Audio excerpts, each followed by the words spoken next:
What's up, everybody? We are back out here in the forest. It's a beautiful sunny fall day. It's a bit windy today, but we have the Tamron 17-70mm.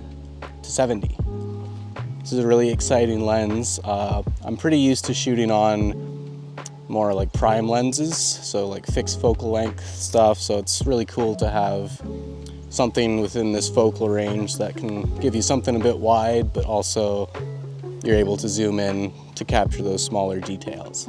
This lens has been out for a bit now. I've been watching lots of like review videos on it and whatnot, and I decided why not make something of my own just to let you guys know how I like it so far and whatnot.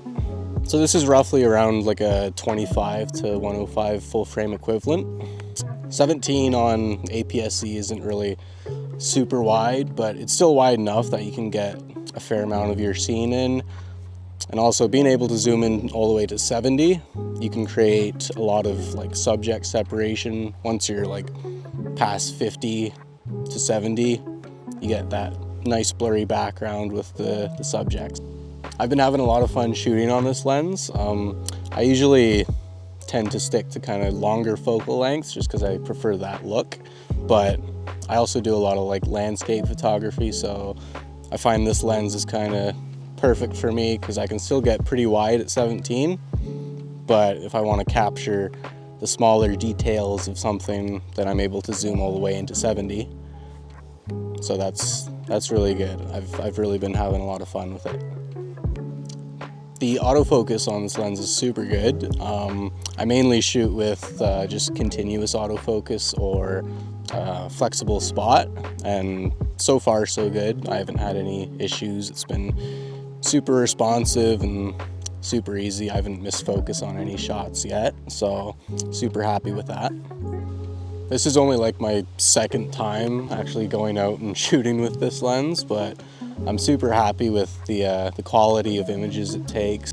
And when you zoom in, you can really see just how much detail there is within the shots. This lens is very sharp. In some of the other reviews I've been watching, people have been saying once you get to like 60 millimeters beyond to 70, it tends to get a bit soft, and for a lot of them it sounded like that was a bit of a deal breaker for them. They weren't too happy with it, but it definitely does get a little softer in those focal ranges, but I really don't think it's like a bust. I think it's a bust. I don't think it's that big of an issue really. Like, they're still sharp, but they're just not like a prime lens level of sharp. But I'm still super happy with how 70 millimeters looks. It's still sharp enough for me, so I can't complain. You're only really gonna notice that loss of sharpness if you really zoom in far on your photos and pixel peep, as the people say. But I don't know, for me it's not that big of a deal. They're still sharp enough.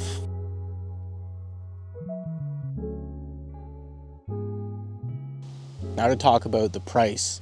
This thing comes in at just under $1,000 Canadian, which is quite a bit of money, especially if you're just getting into photography. It's a lot of money to drop. There are a couple other options for zoom lenses. There's the Sony 16-55 as well as the Sigma 18-50. The Sigma is cheaper than the Tamron, but the Sony one is a lot more expensive. And they only go to like 55 and 50. The Tamron has the longest range, which is 70 millimeters. There is also the Sony kit lens, but that's not really the greatest piece of glass. After only shooting with this lens for like 2 days now, I can say I'm pretty happy with it. The images are super sharp and the focal length is fun. I can really get a nice range of wider and close-up stuff. The colors are nice, the autofocus is great. I really can't complain too much about it. I hope you've enjoyed this little mediocre review of this lens. Maybe it helped you make a decision, maybe it persuaded you to buy it. I would highly recommend even renting it if you're available to do that. Yeah, thanks for watching.